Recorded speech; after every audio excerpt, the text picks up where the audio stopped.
દુનિયામાં તમે નસીબદાર નથી એટલે તમે હારી ગયા છો?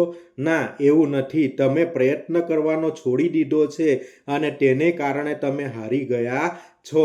અને મિત્રો એટલું જાણજો કે આપણે કેટલીક વાર નિષ્ફળ જઈએ અને પ્રયત્ન કરવાનું છોડી દઈએ છીએ.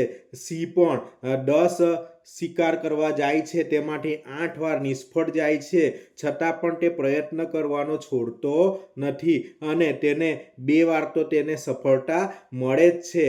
આથી તમે પણ નિષ્ફળતામાં હારીને બેસી જવાની જરૂર નથી. તમારે સફળતા મેળવવા માટે સતત પ્રયત્નો કરવાની જરૂર છે અને પ્રયત્ન કરતા રહેજો અને તમે ચોક્કસ સફળ થશો. અને આ જ રીતે તમે કોઈ પણ જે તમને નકારતા હતા તે વ્યક્તિ પણ તમારી સામે આવીને ઊભા રહેશે અને લાઈનમાં ઊભા રહેશે અને તમને મળવા માંગશે. આ મારી વાત ગમે તો લાઈક કરજો.